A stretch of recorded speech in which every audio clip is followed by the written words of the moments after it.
Hi, hello viewers, it's my name at IS Academy and today we are going to see International Relations Part 2 video. So earlier we have posted a video on International Relations. We have seen 25 topics. Now we are going to see the next 25 and we are seeing 1000 plus current affairs. We are seeing 1000 plus current affairs which are needed for UPSC Civil Service Exam 2021 as well as 2022. So if you want, you can watch that video also.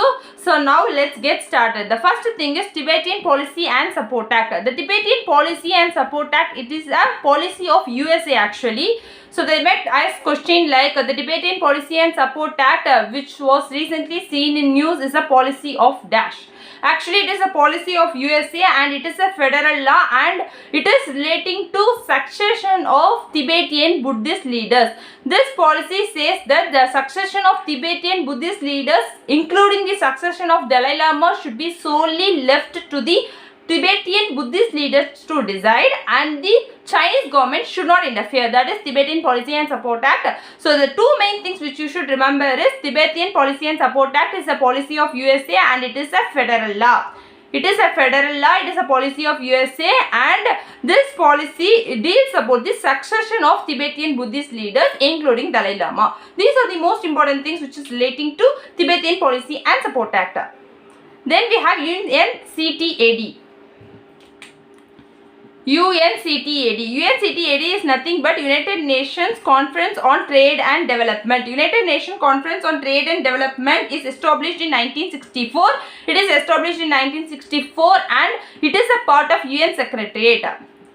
It is a part of UN Secretariat. So UNCTAD stands for United Nations Conference on Trade and Development and it is 1964 established and it is a part of UN Secretariat. And this UNCTAD, the main aim of UNCTAD is development, maximize the trade. It is to maximize the trade, investment and the development of developing countries. It is to maximize the trade, investment and the development of developing countries. These are the aim of UNCTAD.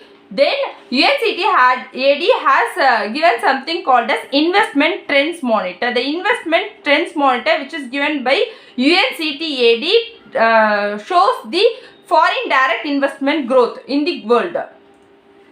So Investment Trends Monitor shows the foreign direct investment growth in the world and in the year 2020 the only two countries recorded positive FDI growth. Because of this pandemic, only two countries recorded positive FDI growth and one is China, another one is India. China recorded a positive FDI growth of 4% whereas India recorded a positive FDI growth of 13%. So these are the things which you should remember. First one is UNCTAD stands for United Nations Conference on Trade and Development. It was established in 1964 and it is a part of UN Secretariat and the main aim of UNCTAD is to maximize the trade, investment and the development of developing countries. And UNCTAD has given a thing called as Investment Trends Monitor. It will give details on the foreign direct investment growth, and relating to this we have a thing called as foreign direct investment, right? This foreign direct investment is nothing but a foreign company coming and investing in an Indian company is called as foreign direct investment. Example, we can say Hero Honda, in which Hero is an Indian company whereas Honda is a foreign company. So likewise they talks about foreign direct investment growth in which in the year 2020 only two countries recorded positive FDI growth. One is China, another one is India. China recorded 4% positive FDI growth whereas India recorded 13% for positive FDI growth. These are the things which are relating to UNCTAD. Then the third one, Sinjar Mountain. So they might ask question like Sinjar Mountain is located in dash.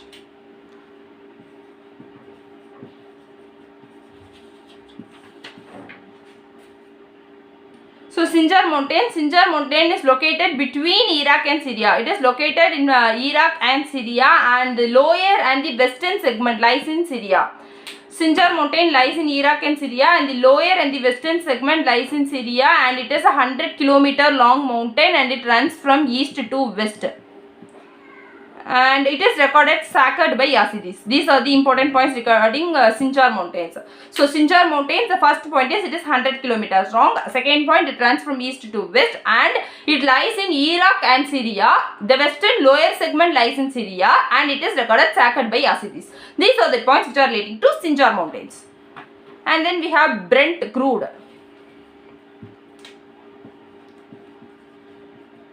Brent crude. Actually, Brent crude is a type of crude oil. It is a type of crude oil. It is a sweet, light crude oil, and it is the benchmark for fixing the price of the crude oil.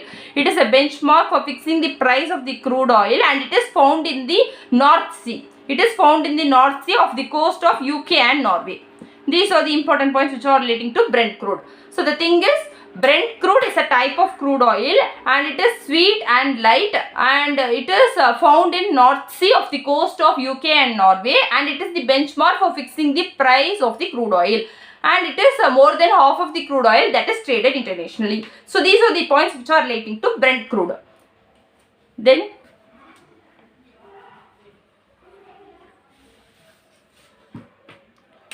fifth one, Asian. The countries, if they have given an international organization, this generally asks questions like which of the following countries are located or members of the ASEAN. So they might ask question like this. So you should know who are the member countries of ASEAN, and we have an acronym for that, and it is PV climbs mountain. PV climbs mountain. So this is the acronym for ASEAN, and the member countries of ASEAN are, first one is Philippines, Vietnam,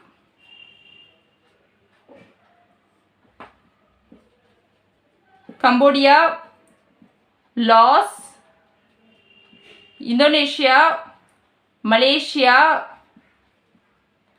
Brunei Darussalam, Singapore, then here Myanmar and Thailand.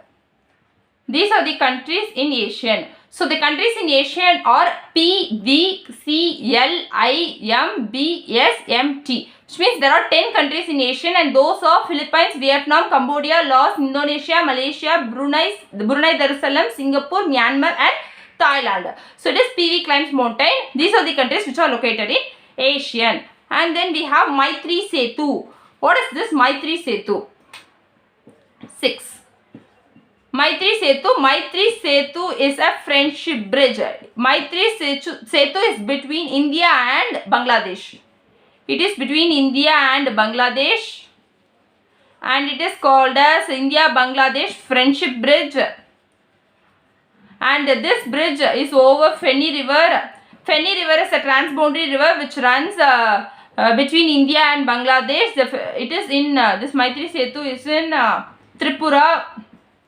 This Feni river also flows to Tripura. So these are the points which are relating to Maitri Setu, and those are, first one is Maitri Setu is a bridge.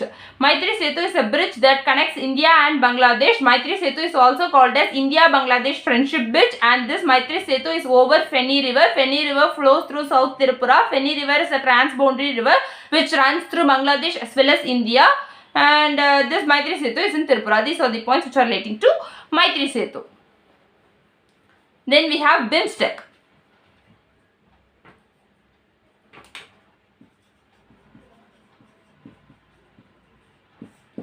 So earlier we have seen the countries which are in BIMSTEC, and those are BB means. BB means are the countries in BIMSTEC, and those are Bangladesh, Bhutan, Myanmar, India, Nepal, Thailand and Sri Lanka. These are the countries in BIMSTEC. Now we are going to see something about BIMSTEC, and those are, first let us start with the acronym. First let us abbreviate this BIMSTEC, and that is Bay of Bengal. BIMSTEC stands for Bay of Bengal Initiative for Multi-Sectoral Technical and Economic Cooperation.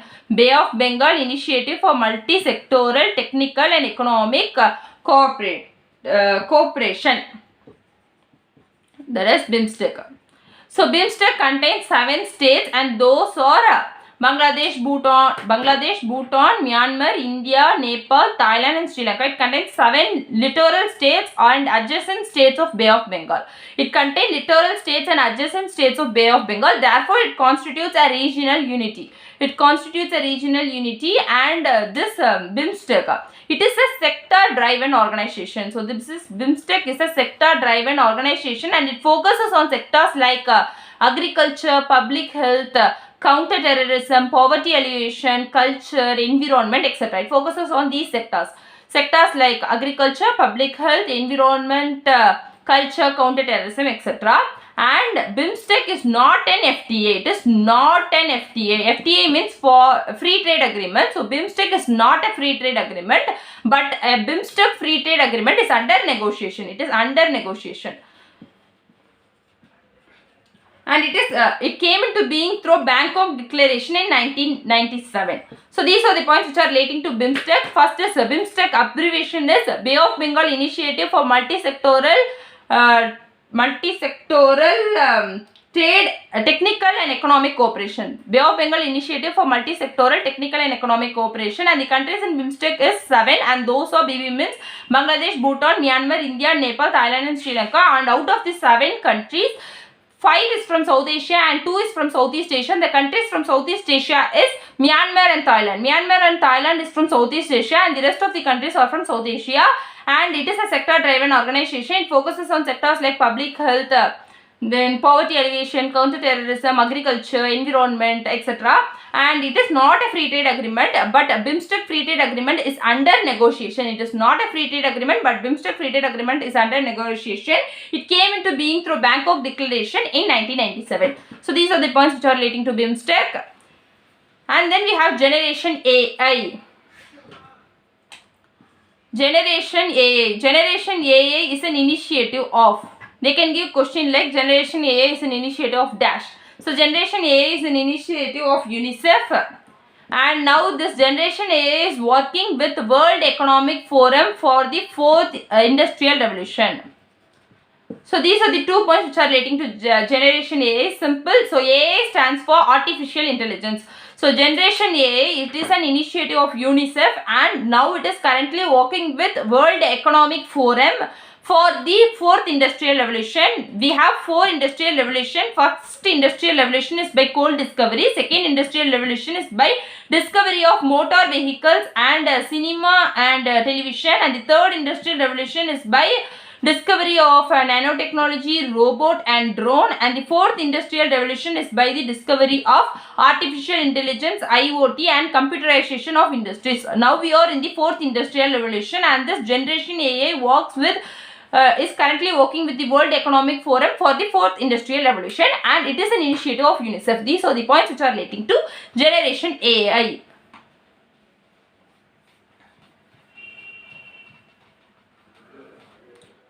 Then we have UNCRC. UNCRC stands for UN Convention on Rights of the Child. It is an UN Convention on Rights of the Child. It is a legally binding agreement. The important thing is it is legally binding. It is a legally binding international agreement, and it sets out civil, political, cultural, social rights for the every child irrespective of their race, religion or any other abilities. So United Nations Convention on Rights of the Child, it is a legally binding international agreement. It sets out civil, political, social rights for the child, rights for every child irrespective of their race, religion or any other abilities. And UNCRC, under this UNCRC, governments are required to meet the children's basic needs. Governments are required to meet the children's basic needs, and they should help them to reach their full potential. So government should give children's basic needs. Government should meet the children's basic needs, and they should help them to meet their full potential. So these are the points which are under the UNCRC. So UNCRC stands for United Nations Convention on Rights of the Child. It is a legally binding international agreement that sets out civil, political, social rights for every child irrespective of their race, religion or any other abilities. And this UNCRC, under this UNCRC, every government should are required to meet the children's basic needs, and they should help them to achieve their full abilities. Those are the things which are under the UNCRC. Then we have One World, One Health. One World, One Health.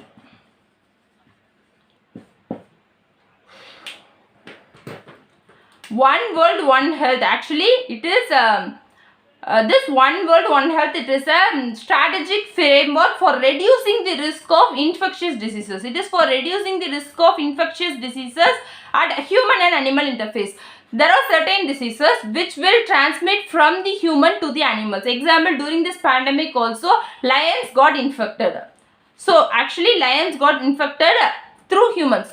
Lions got infected. Likewise, there are certain diseases which gets transmitted from human to animals, and likewise there are certain diseases which get transmitted from animals to humans. So one world, one health. Contributing to one world, one health, it is a strategic framework for reducing the risk of infectious diseases at the human and animal interface. So it is to reduce the infectious diseases risk at the human and animal interface. And under this one world, one health, we have the global, it is a global initiative, and under this it is a joint initiative of FAO, Food and Agricultural Organization of the United Nations, and World Health Organization, UNEP, United Nations Environment Program, and the World Organization for Animal Health. These are the initiative. These organizations jointly contribute for this one world, one health. So one world, one health is a joint initiative of World Health Organization, Food and Agriculture Organization of the United Nations, and United Nations Environment Program, and World Organization for Animal Health.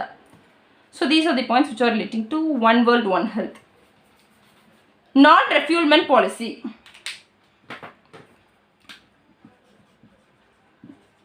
Non-refoulement policy. So non-refoulement policy, it is an international human right. It is an international human right law, and under this non-refoulement policy, no one should be returned to a country where they will face degrading treatment or torture or any cruel or any other harm or any other irreparable harm. So no one should be under this non-refoulement policy. Non-refoulement policy is an international human rights law, and under this no one should be returned to a country where they will face harm, torture or any irreparable harm. And this non-refoulement policy applies to all the migrants irrespective of their migration status. It applies to all migrants irrespective of their migration status, but India is against this non-refoulement policy. So these are the things. First, non-refoulement policy, it is an international human rights law. Under this non-refoulement policy, no one should be returned to a country where they will face torture, cruel or any other irreparable harm. And under this non-refoulement policy, it applies to all migrants irrespective of their migration status, and India is against this non-refoulement policy.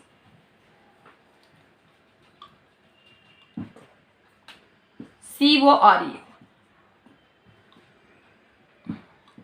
Competitiveness and Resilience Partnership. Competitiveness and Resilience Partnership, it is an initiative between US and Japan. It is an initiative between the US and Japan, and both of them signaled the continuance of the Trump era.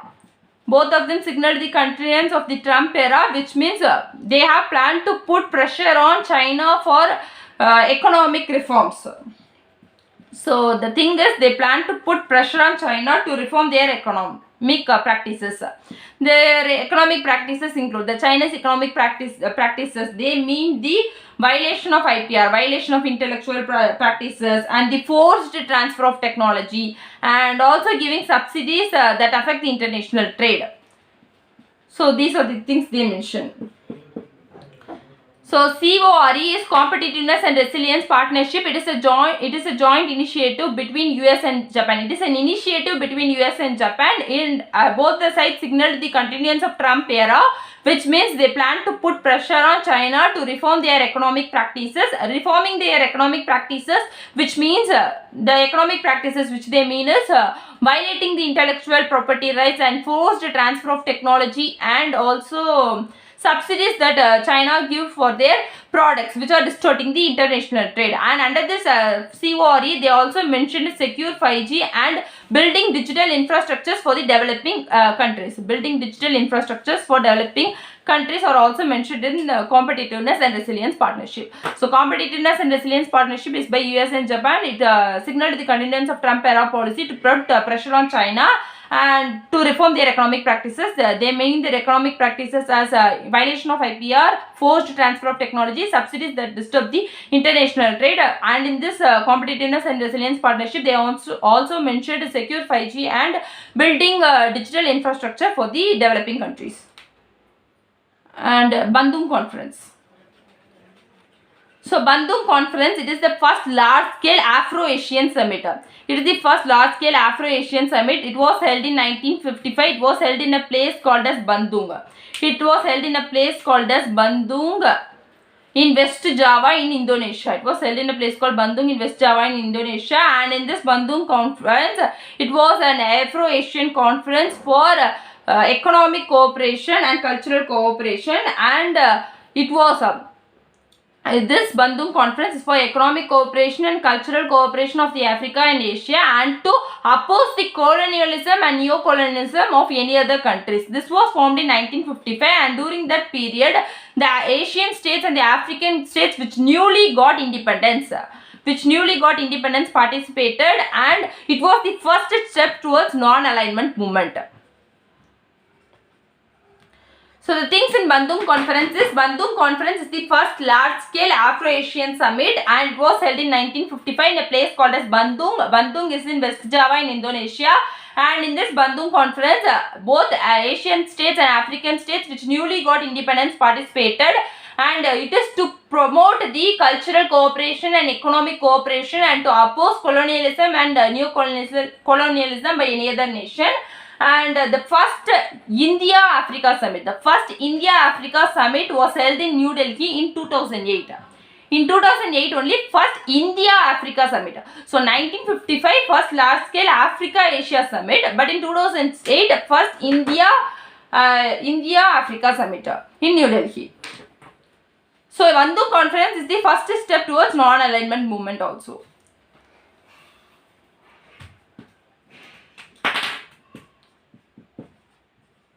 14. Raisina Dialogue.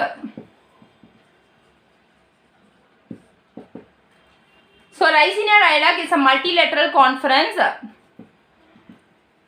It is a multilateral conference that is held annually in New Delhi since its inception in 2016. So Raisina Dialogue was started in 2016, and since then it was held annually in New Delhi. It is a multilateral conference. It is India's flagship event of a geostrategic, geopolitical, geoeconomic conference. So it is India's flagship event of geopolitical, geostrategic and geoeconomic event. It is held in New Delhi. It is started in 2016, and since then it was held annually. And in this center, state head as well as local government officials and private sector executives and media as well as academia participate. And it is jointly organized by Ministry of External Affairs and the Operation Observer Research Foundation. Observer Research Foundation is an independent think tank. So these are the things which are relating to Rise in Your Dialogue. Rise in Your Dialogue is a multilateral conference.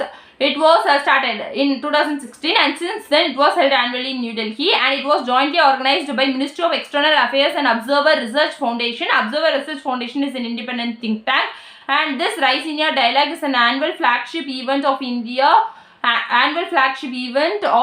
geostrategy, geoeconomic and geopolitical conference. And in this Rise in Your Dialogue, state level head government, local government officials as well as private sector executives and media, academia persons participate. And this in Rise in Your Dialogue, they addresses the global issues. They addresses the issues facing the global community. Those are discussed in this Rise in Your Dialogue.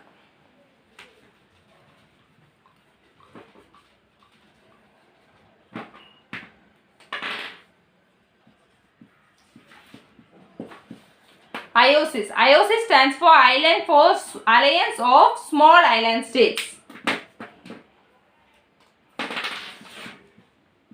It is Alliance of Small Island States. It is an intergovernmental organization. It is intergovernmental organization of low-lying coastal areas and island countries. Why? Because they address the global warming.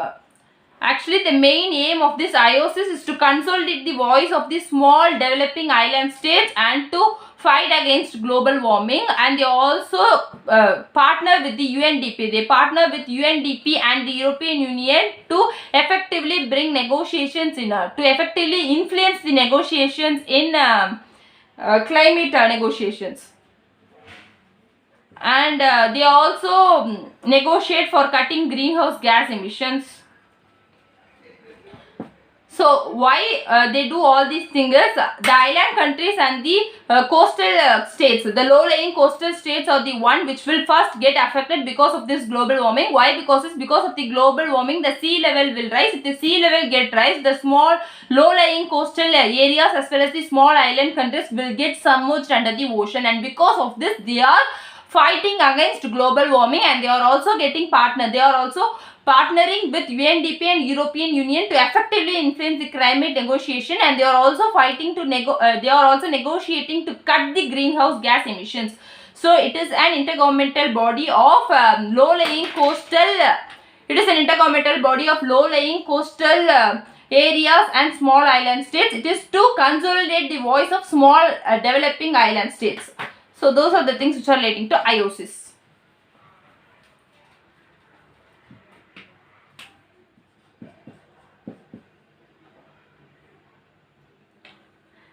ICC stands for International Criminal Code. International Criminal Code is located in Hague.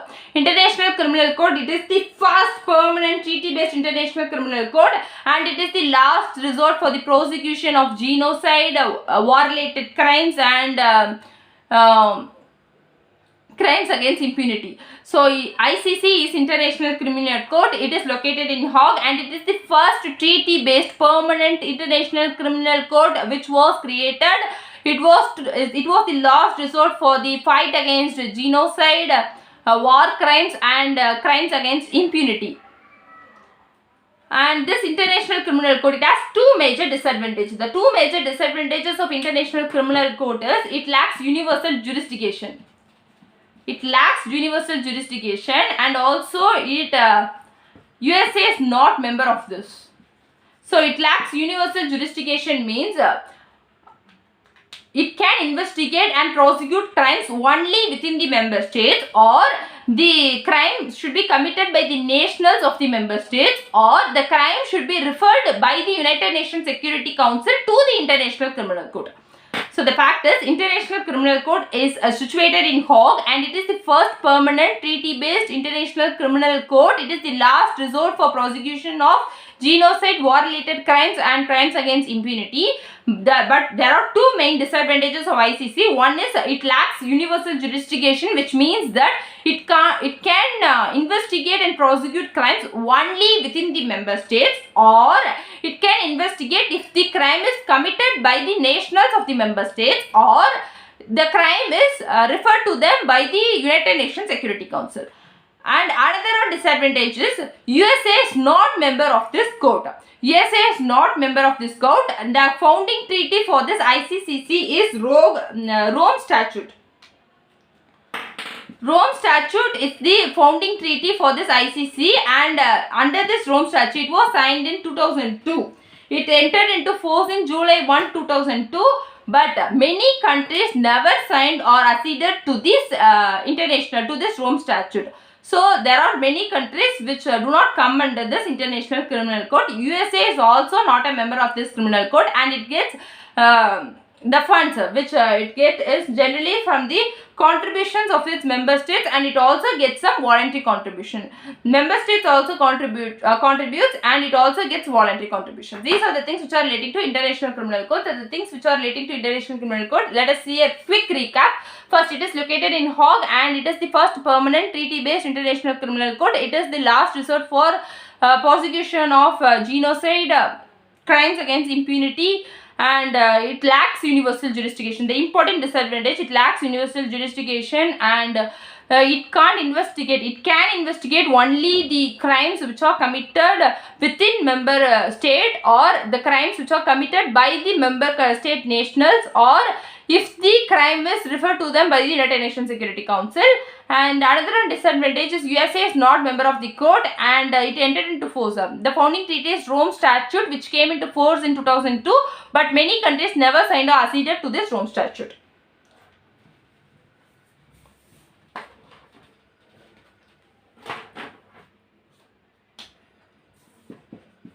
BRICS. The countries in BRICS are Brazil, Russia, India, China, South Africa. The main advantage of BRICS is all the members of BRICS are members of G20. First point, all the members of the BRICS are members of G20, and BRICS has founded a bank called as New Development Bank.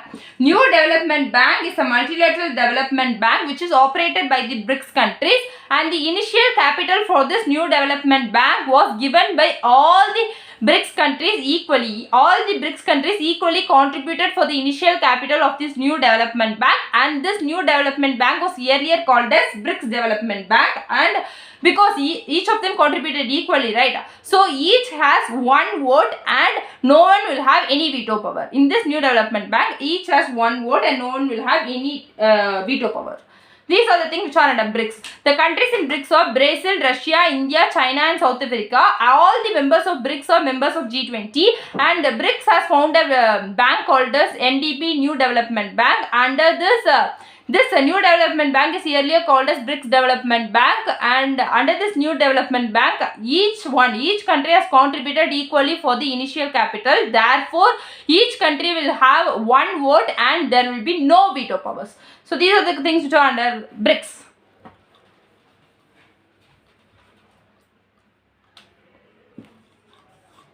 Global Compact for Migration.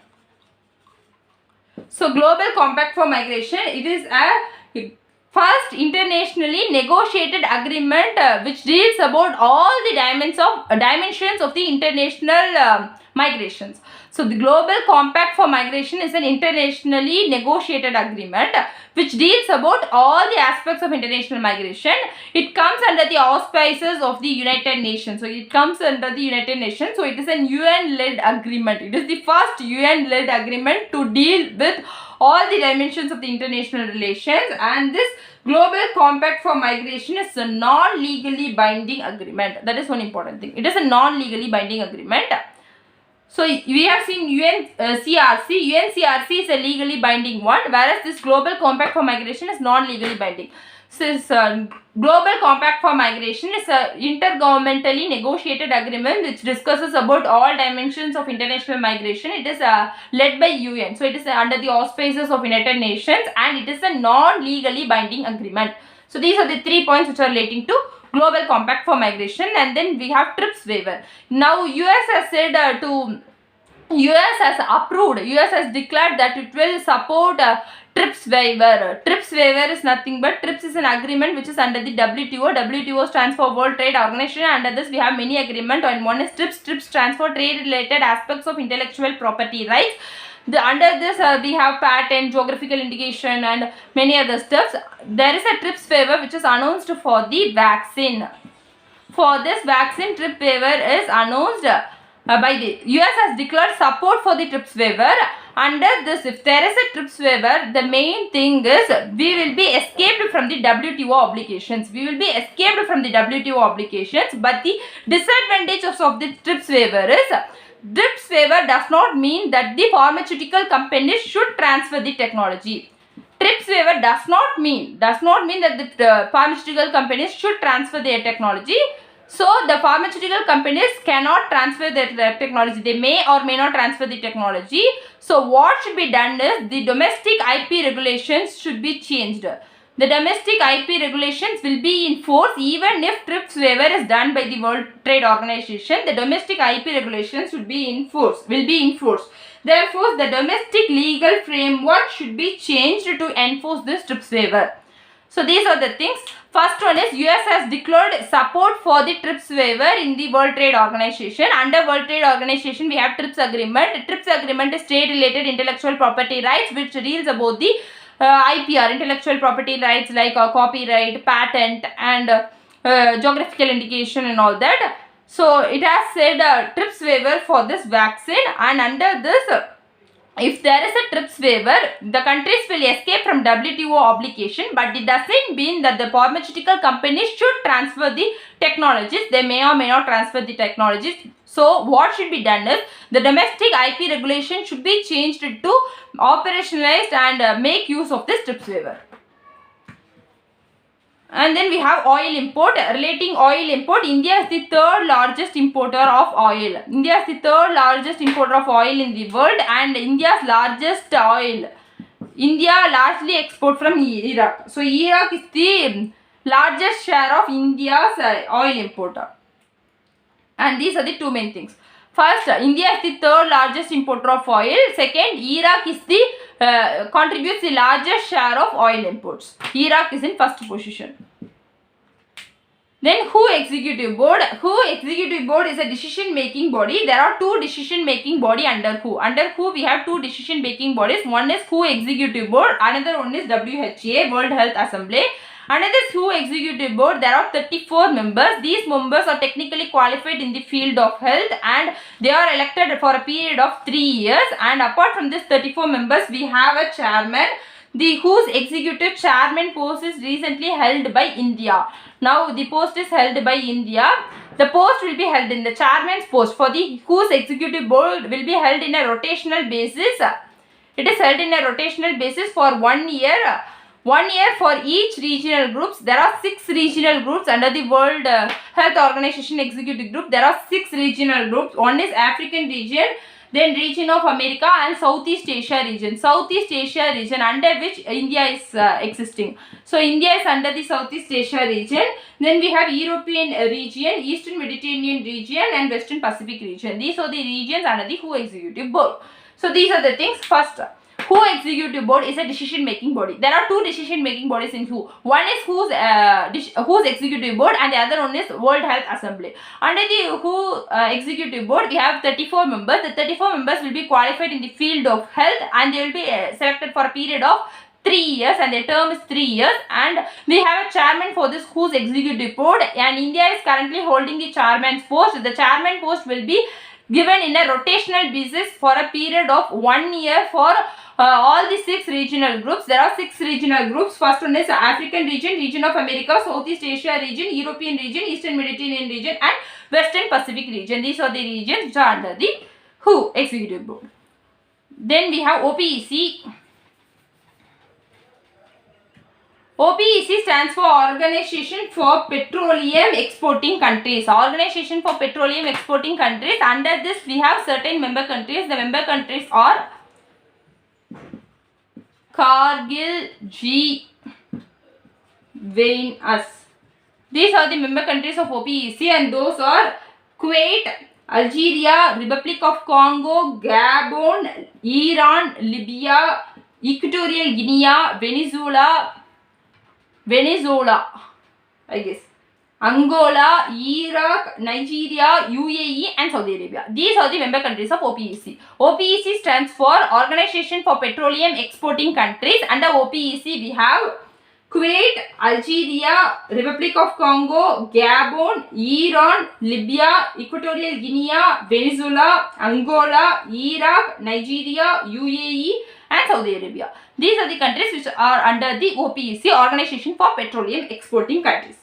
And after this, we have another thing called as IEA. IEA is established in the wake of oil crisis which happened during 1973 to 74. 1973 to 74, there is an oil crisis, and during this only this body was established. Actually, it is a it helps the members to respond to the major oil supply disruptions. It helps the members supply to respond to the major oil supply disruptions, and it was created during oil crisis, which was during the period of 1973 to 74. And all the members of the candidate countries of this IEA must be member of the OPEC. The candidate countries of IEA must be member of the OPEC, but it does not mean that all the members of OPEC are members of IEA. So the things are, first, IEA. IEA stands for International Energy Agency. It was established in the wake of 1973 to 74 oil crisis, and it helps the members to respond to the major oil supply disruptions, and the candidate countries of IEA must be member countries of OPEC, but it does not mean all the members of OPEC are members of IEA. These are the points which are relating to International Energy Agency. And then we have Hong Kong. Relating Hong Kong, there are only 2 things which you should remember. The 2 most important things is, first one is the Hong Kong follows principle of one country, 2 systems. I think it is already asked in UPSC.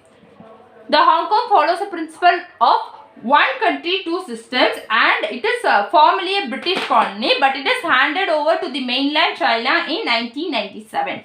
These are the 2 points which are relating to Hong Kong. First one is the Hong Kong follows principle of one country, two systems, and the Hong Kong is given to the mainland China. The Hong Kong is a British colony, but it was given to the mainland China in 1997. Then Dam Rehabilitation and Improvement Project. Dam Rehabilitation and Improvement Project, it is funded by the World Bank and Institutional Asian Infrastructure Investment Bank. Asian Infrastructure Investment Bank. And this Dam Rehabilitation and Improvement Project, the main aim of it is to generate an incidental revenue. The main aim is to generate an incidental revenue for the sustainable operation and the maintenance of dams. So these are the points at the Dam Rehabilitation and Improvement Project, and those are first one. It is funded by the World Bank and Asian Infrastructure Investment Bank. It is funded by World Bank as well as the Asian Infrastructure Investment Bank, and the main aim of this Dam Rehabilitation and Improvement Project is to generate an incidental revenue for the sustainable operation as well as the maintenance of dams. So these are the points which are relating to the international relations. We have seen 25 topics. Let us have a quick recap. First, Tibet Policy and Support Act. It is a US policy. It deals about the succession of Tibetan Buddhist leaders, including Dalai Lama. Second, United Nations Conference on Trade and Development. It is 1964 established. It is under the UN Secretariat. It is a part of UN Secretariat, and its main aim is to maximize trade and bring developments in the developing countries. And it has an investment trends monitor, and which says about the FDI growth, and in 2020 China and India only recorded positive FDI growth. China recorded 4% growth and India recorded 13% growth. Sinjar Mountain is between Iraq and Syria. It is 100 km long. It runs from east to west, and it is recorded sacked by Yazidis.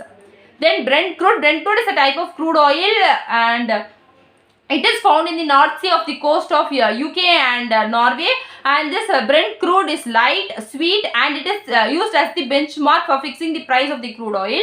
And Asian, there are 10 countries in Asian, and those are PV climbs mountain: Philippines, Vietnam, Cambodia, Laos, Indonesia, Malaysia, Brunei Darussalam, Singapore, Myanmar, and Thailand. Then we have Maitri Setu. Maitri Setu is India-Bangladesh Friendship Bridge.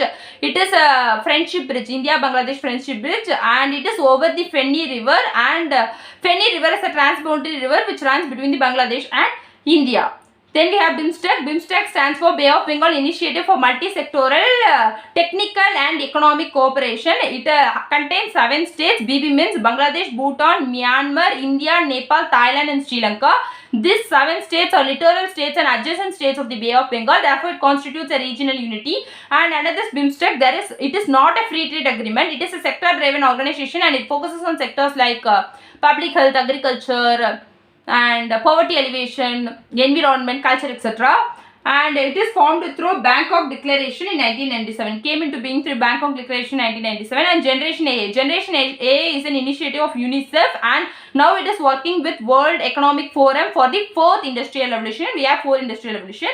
And UNCRC, United Nations Convention on Rights of the Child. United Nations Convention on Rights of the Child. The main important thing is it is a legally binding international agreement. It sets out the right of the child. It sets out the rights of civil, political, social rights of the child, and it also says that government should meet the children's basic needs. Governments are required to meet the children's basic needs under the UNCRC. And we have One World, One Health. Contributing to One World, One Health is the framework. It is a strategic framework for reducing the risk of infectious diseases at human and animal interface, and it is a joint initiative of World Health Organization, Food and Agriculture Organization of the United Nations, and United Nations Environment Program, and the World Organization for Animal Health. And non-refoulement policy. Non-refoulement policy is an international human rights law. Under this non-refoulement policy, no one should be returned to a country where they will face irreparable harm, danger, or any risk. And this non-refoulement policy is applicable to all the migrants irrespective of their migration status. Then we have CORE. CORE stands for Competitiveness and Resilience Partnership. Competitiveness and Resilience Partnership is an initiative between USA and Japan. It is an initiative between USA and Japan, and it signaled the continuance of Trump era policy to put pressure on China to reform their economic practices.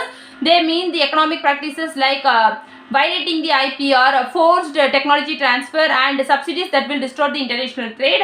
And under the CORE, they also mentioned secure 5G, and they also mentioned to build digital infrastructures for the developing countries. And Bandung Conference. Bandung Conference is an Afro-Asian conference which was held in 1955 in Bandung in West Java in Indonesia. This conference is a first step towards non-alignment movement, and in this Bandung Conference, they opposed the colonialism and neo-colonialism by any other country, and they encouraged the cultural cooperation and the economic cooperation between the Africa and Asia. In this Bandung Conference, both African states and Asian states that newly got independence participated.